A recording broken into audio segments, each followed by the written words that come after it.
Welcome. Hope you're settling in nicely after lunch. In romance books and films, there's something that's called a meet cute. The meet cute is the first encounter of two people who will be romantic partners in the future. And the meet cute, it can be cute, funny, awkward, sometimes full of animosity, but it really sets the stage for the rest of the narrative arc. So you can think about Harry and Sally, or Mr. Darcy and Elizabeth, or also Leia and Han Solo, if that's more kind of your thing. And today I'll talk about the meet cute, about love and work, how it transpired, and how this dangerous liaison continued. And why talk about love or job love in particular? I stumbled over a lot of, and I'm sure you've seen these as well, like a lot of seductive quotes about unconditional love for work. As designers, I think we can relate. I think very few of you probably chose this profession to get rich fast, so there is a level of idealism involved that gets you to work, definitely for me. And yet, I'm still sometimes puzzled by these quotes because they make these sweeping statements, like this one. So, choose a job you love and you won't work a single day. I mean, you see these all over Pinterest, right, as soon as you look for a quote. So it's like love at first sight, which is totally magical. You follow your passion, and it's never, ever going to feel like labor. Sounds to me like that person who wrote it, and as you can see, it's not entirely clear who did, never worked a day in their life. Because even on a good day, work is still work, right, and comes with a lot of different stuff. It can be thrilling, sometimes less so. Let's try another one. Fall in love in order to be successful. Okay, in romantic terms, I mean, this whole quote thing sounds a little bit more maybe like a slow burn, friends to lovers story if you want. But again, love is made this precondition for success, not craft. And what does it even mean if you say it's the first thing to do? It's like, oh, here's my checklist, loving it, and now I'm set for life. Also a bit weird, simplistic. And of course, I brought you a pièce de résistance from Steve Jobs, because of course, Jobs has to be quoted at a design conference. But he basically says that you can only do great work if you love what you do. And if you don't love what you do, keep looking. And for me, that sounds pretty stressful. Looking for a soulmate, we all know this isn't easy. In romantic terms, for me, this is basically Tinder. Because there's a lot of jobs out there, and I feel the search would never really end. And so quotes like this bug me. They're too simplistic.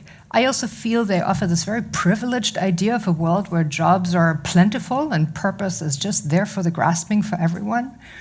And also love is a very sentimental feeling for something that is measured in outcomes, performance, and pay. So I think it's a little more complicated than that. Because what all these quotes that you just saw have in common is that they're completely one-sided. Unlike in romantic love, work can't exactly love you back. Or can it? No, it can't. At least that's what Sarah Jeff says. In contrary to Steve Jobs, she urges us to fall out of love with our jobs. This is her main point. Job love is a scam designed to exploit you. In her book, Work Won't Love You Back, she examines what she calls the labor of love myth. People who subscribe to the labor of love myth, and that is largely most of Western society, believe in this harmful idea that certain types of work aren't really work, but that they should be motivated by passion and not by pay. Think about caregivers in healthcare, think about teachers, think about housework. But it also applies to creative work, design work, like the kind of stuff that we do.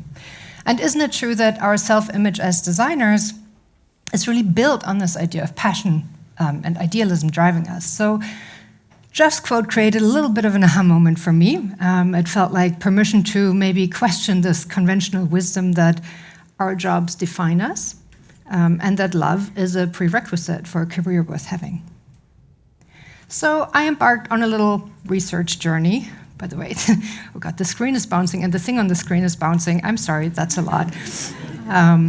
So I embarked on a little research journey to find out who said it better. Obviously, I come into this with a little bit of bias.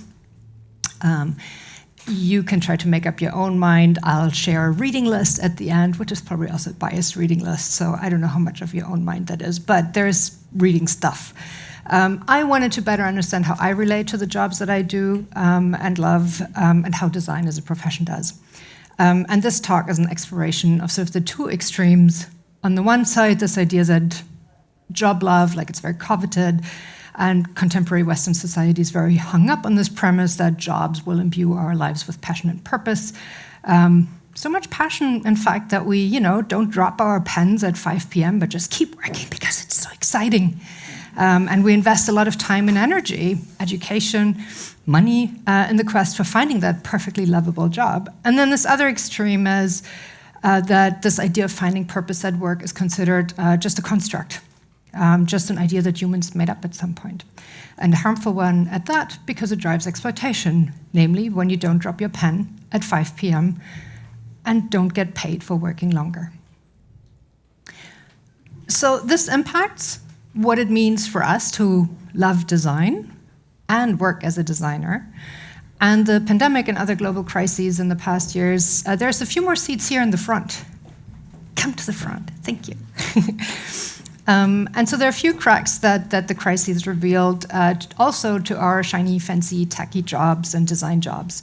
And I feel it's important to maybe explore the friction between these two extremes. And to do that, we'll do a little bit of time travel to explore our modern work ethic and go back to the 1500s. Not the 1500s, but anyway. Design as a profession was still 400 years away at the time, 500, but printing with movable type was becoming a really big deal. And printing with movable type is the driver behind an innovation that was Protestantism, so a religious innovation that sought to get rid of the medieval theocentric Catholic Church that was so dominant at the time in Western Europe. So important, like I'm talking about a very Western European and Western context today.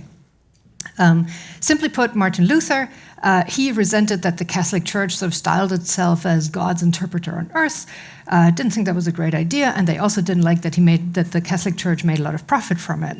And so Luther and his disciples, they turned to a more, I guess you could say, human-centered approach, a human-centered worldview that allowed for more individuality and autonomy, which sounds great, but came with a big catch, namely that life was a continuous test of your faith, and strong faith and hard work were prerequisites for salvation.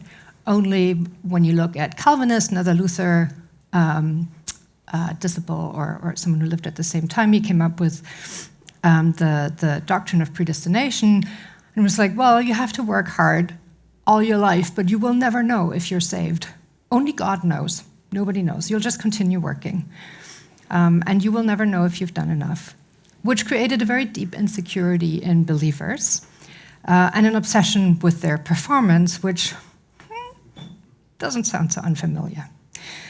Personally, I find it very ironic that these people who wanted to sort of get rid of the profitability in the Catholic Church built the building blocks of modern-day capitalism. So I think there is an important lesson about the unintended consequences of design in there. Someone who didn't consider impact when they should have. So here's, just sort of a, I don't know, just an empathy map, because that's what we do. But trying to sort of, make you understand the mindset of the time. Because these are actually very important mindsets for the way all of us are working today, regardless what our religion is. But if you're working in a Western context, this has something to do with it. Weirdly, work itself, jobs, was also an invention that sort of came up at the time. Weirdly, working for the sake of working started as a really posh phenomenon. There were a bunch of posh Protestants, and they thought, oh God, self-flagellation, great, right? So the monks were doing it. They didn't want to hurt themselves, but they worked punishingly hard to feel virtuous, and they didn't self-indulge. Despite the wealth that they accumulated. That was really important to them. So it's not too dissimilar, maybe, to folks who write about their insane work schedules on Twitter as if it's a redeeming habit. Before all this, labor was sort of a means to an end, not an end in itself, and many of our Western European ancestors would have found this idea of renting themselves out on an hourly basis very strange. And Noam Chomsky even wrote that Western Europeans considered having a job an abomination, that you would only work with if you really couldn't help yourself. And they weren't wrong. I mean, fast forward to the Industrial Revolution, and from the get-go, you have an imbalance between employers and employees and then the power dynamics there. Of course, workers are no longer part of the feudal system, but they felt this impact on their autonomy keenly. And of course, employers were like, well, freedom of contract, you don't have to work for me, but if you're no longer having your own garden patch where you can grow your food, you're very dependent on your employer. So freedom of contract is very relative in that context. Also, it's a double standard because, of course, a lot of the employers who powered the Industrial Revolution were also involved in the slave trade. Despite the misgivings and the lack of autonomy, the concept of employment as we know it today and as it was sort of invented then was really normalized by the 20th century. It's worth noting, though, that for the longest time, jobs were sort of the steady ambient noise in the background, right? So not always thrilling. For some people, yes, but for many people, just a means to an end. But this attitude changed very drastically between the third Industrial Revolution and the fourth one, which we're finding ourselves in now. And interestingly, it went from working to get a paycheck to working to find meaning in life. So that's a bit of a strange one. Roman Krznaric describes our obsession with purpose as sort of the new age of fulfillment, where our dream is to trade up from money to meaning. We're increasingly defined by our jobs, and we're also very emotionally invested in them. And finding the right one is one of the biggest goals you might have in life. And money is important, but if you can afford to look beyond just that, then purpose often trumps pay in the hierarchy of job wants. And so we believe that work offers a lot of opportunities for us to experience pleasure, enjoyment, belonging, and we want workplaces that share our values. We want to bring our whole selves to work, which is great, but it also leads to a blurring of boundaries between work and life, paycheck, and purpose. And it also leads to an increase in working hours and burnout rates, which is odd, because in the 1920s, John Maynard Keynes predicted that at this stage, we'd only be working 15 hours per week. So I don't know what happened. Actually, what he probably didn't anticipate was neoliberalism. He thought we'd enjoy oodles of leisure time. What happened instead is we filled what could have been leisure time with more work to be even more productive. Neoliberalism is sort of this philosophical view that society's political and economic institutions should be liberal and capitalist. Free competition, limited state intervention. It believes in sustained economic growth as a driver of human progress. Growth has happened, some progress as well, but it's also created or amplified complex problems, climate change, health, income distribution, and it has also devalued work and human happiness. So what you see in this graph is the development of productivity and wages. And weirdly, when neoliberalism became popular, productivity increased, but wages remained kind of low. Organizations squeezed the most out of people. And so increasing profitability was not new, but why after 450 years of doing this thing called work or jobs, would we suddenly do more for less pay? And this brings us back to Sarah Jeff, who I quoted in the beginning, and she says, 40 years ago, there was a new tactic on the rise. And this new tactic, well, she calls it a scam, was the labor of love myth, the promise of meaningful work that emphasized work as a place of purpose. It forged emotional attachment, which in turn increased engagement, which made people more productive and less likely to ask for extra pay. So it kind of looks like this, the labor of love myth. And seen this way, loving one's job is a rhetoric that can be used to create and justify oppressive working cultures, and not just great workplaces. We work harder and longer because we think we'll be rewarded with wealth, progression, belonging, self-worth. These days, I think fewer people look to religion as a driver of purpose, and work may have taken on some of the characteristics of that. But it comes with the same insecurities that Calvinism brought, like we don't know when we've done enough, right? So we can be high achievers and work really hard, but enter a crisis, and your job is not necessarily safe. And that also, because we're so tied to our jobs, that also impacts self-worth a lot. And so this is why work feels very precarious to people nowadays. Sir Jeff says, they're anxious, overstretched, and underpaid. And work kind of seems to be broken as we've been, I guess, tricked into a kind of toxic relationship with work on this possibly in some places empty promise of purpose. And working in the design field, we're not immune to this, right? Like you look at tech companies, they're traditionally hostile towards organized labor. They dismiss the labor of, they dismiss this concept of labor by creating these sort of fun workplaces where, you only have to go home to sleep, everything else happens there. And it's not a coincidence that this has been forged in Silicon Valley because it mixes this, it's like the spirit of hippie bohemianism with high-tech development that happened at the same time. And this brought forth sort of this, like a lot of buy-in into this idea of tech determinism, namely that tech will save us. Merging these two mindsets created these very emotionally invested, engaged knowledge workers that neoliberalist companies need to thrive. And a lot of these folks and tech companies would describe as coders, creative, entrepreneurs, professionals, but anything but worker, even though they're also doing labor. But like other workers, they're also systematically exploited. I would say, after dumping all this on you, there are a few things that are making me hopeful, which is that employee activism is on the rise again. The newer generation see that sort of these promises of capitalism, they do no longer apply to them, right? Or the promises of neoliberalism. And so they start fighting back. And I find it encouraging that there's activism on the rise among knowledge workers and folks in tech, which hasn't always been the case. And what's also exciting is that there's not just fights for inclusivity and fairness, but we've also already seen a number of walkouts of tech company employees when they question wrongful product decisions for the sake of profit that would have a lot of impact on others. So I'm really hopeful that the sort of ethical, humane, planet-centered change that we want to see and that I think we've heard a lot about at this conference may still be possible. Or maybe that's just my inner idealist speaking. Speaking of idealists, so let's talk a little bit about idealism. Ken Sheldon, psychologist, describes humans as self-programming organisms. It means that we create our lives through our choices, and some of these choices are better ones. Those are the ones that match our core values. They make us happier, and then these choices are also very closely linked to our intrinsic motivators and idealism. And doing something you have a very strong personal interest in tends to make you a bit happier or at least satisfied. Less good choices are the ones we make because of external influences, extrinsic motivation, things that we think that we should be doing, that our family thinks we should be doing, or friends or society expect from us. And the problem, Sheldon says, is that we're not really taught to make these choices well.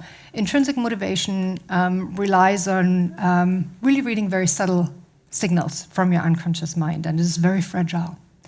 And at the same time, humans are fundamentally sort of interdependent, and we're very primed to listen to external voices and be influenced by them. And as our mind is full of all these external noises, demands, suggestions, the internal voice is a bit quieter, and we change the way how we make decisions. Sheldon studied lawyers who were unhappy in their job. They started as idealists, and 20 years later, corporate ladder climbed. They were super unhappy. What Sheldon found was that their idealism fueled these fantastic performances at school and at work, but then external recognition changed track, right? So they were like, oh, you're doing great, so you should be having this job and this corporate job, and then make this decision. And then they had families, and that required them to make financially informed decisions.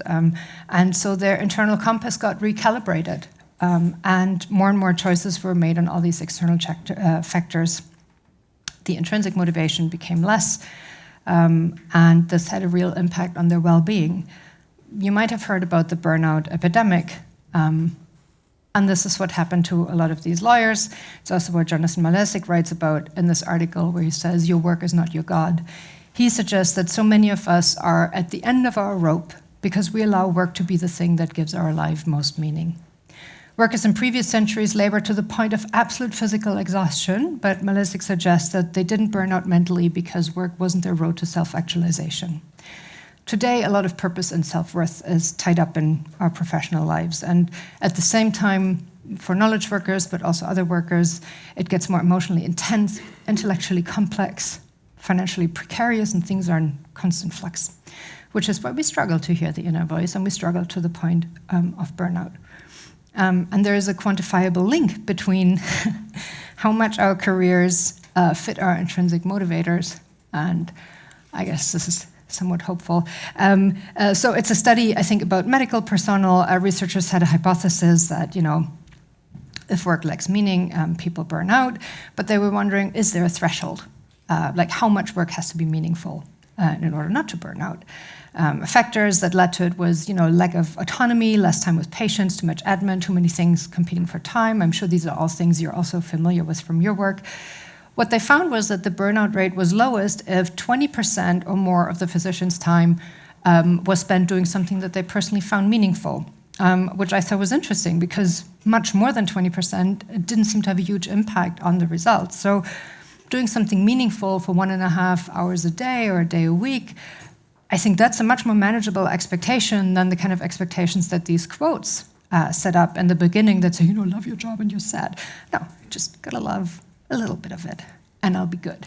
So I thought that was nice. And something that makes me hopeful, people who've seen talks of mine before see that I always quote Nobel because I think they're really interesting and they're often first movers.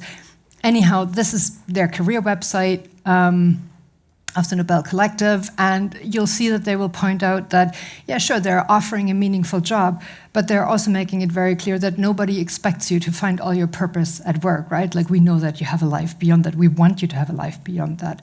And I hope that we see a lot of more nuance in the future.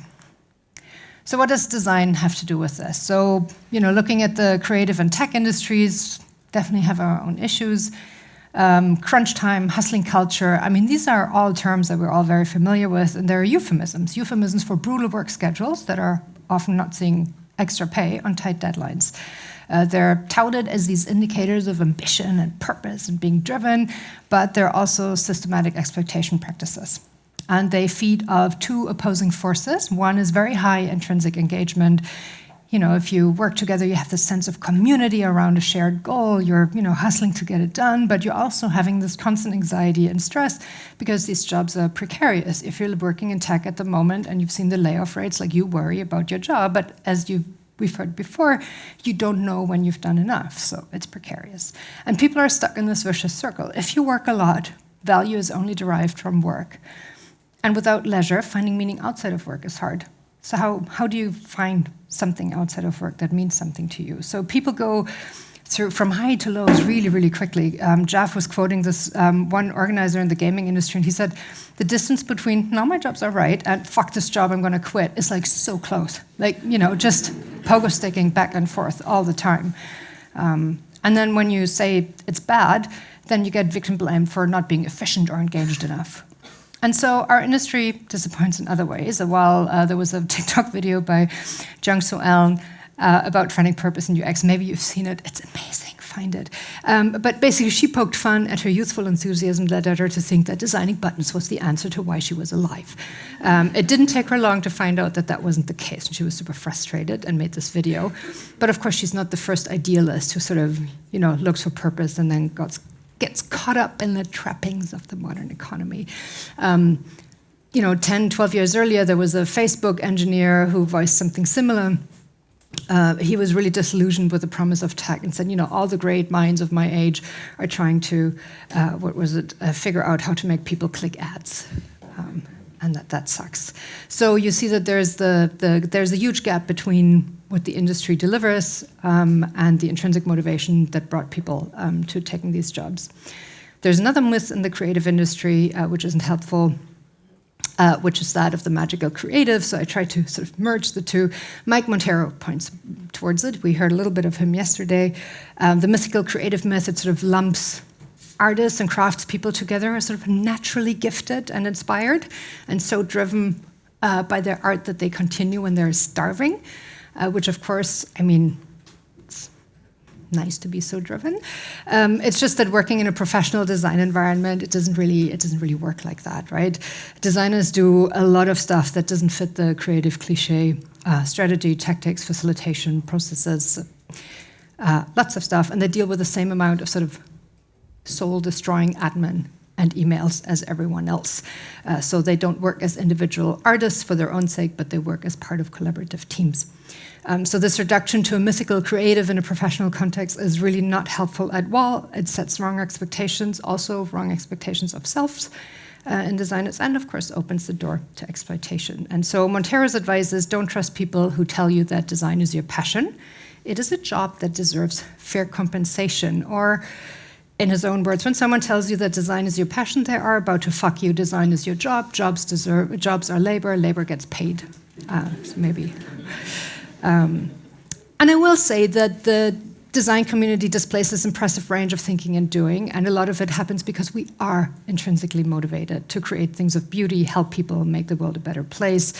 But it still doesn't mean that having a design job is a lifelong passion project. Design is just that. It's a job in design is work. And these are jobs with warts and all, and some are more meaningful than others. And we're just as susceptible to burnout, economic downturns, exploitation as anyone else. Intrinsic motivation, I think, as designers is our superpower, but unfortunately, it's also our kryptonite. So where do we go from here? How might we facilitate creative careers that remain enjoyable, varied, and balanced? Back to the roots? No, not really. I mean, in the 150 years that the design profession has existed, it's always been tied up with tech and commerce. From the beginning in print, the profession exploded into many different specializations, especially in commercial environments, so we're really tied to that. Design critic Alice Rawsarn calls this design as practice. She contrasts it with design as attitude, and for those of you familiar with the Bauhaus movement, probably heard of it because it was a Bauhaus prof, Moholy-Nagy, who wrote about this. Attitudinal designers are agents of change. They utilize design practices in collaboration with many other people. And Rawsarn's collaborator, Paola Antonelli, she describes this as a Renaissance attitude, which I thought was a beautiful way of putting it, that combines technology, cognitive science, human need, and beauty to produce something that the world didn't know it was missing. And this, for me, is ultimately what being catalyst of change is ultimately about. And so, coming to the end. In the beginning, I talked about that meet cute between love and work, how it was engineered and how the story continued. For me, I've come to the conclusion that it doesn't have a happy ending. It's a story of unrequited love. And so my main takeaway for you today is this reminder. The labor of love wants to make you believe that your job defines you and that your dignity is tied up for it. And that is not true. So if you're struggling with it, it's not on you. But of course, it's a big step to go from, stating a symptom like, oh, I'm feeling stressed, to admitting that we may have been collectively bamboozled into sort of this fantasy of work as the means of self-fulfillment. And so we need to unbamboozle collectively and also individually. And debunking the labor of love myth, I think, is one step. There's a lot of stuff that we can do as designers in the workplaces that we're in or for our clients. On a societal level, this requires systemic change to the capitalist system we work in. On a personal level, it requires critical distance and introspection. So you could, for example, start by focusing more attention on this little inner voice and focus on what truly brings you meaning, joy, and satisfaction. Maybe it's work, maybe it's not. I think Rawsarn and Antonelli have shown that the profession of design offers a lot of opportunity for meaningful work. And frankly, I think I love design, regardless of my profession. And working as a designer, I think we might be primed to be a little bit in love with our work, and I don't think there's anything wrong with that. Just, make sure your enthusiasm is not used against you. And sorry, I went on too long.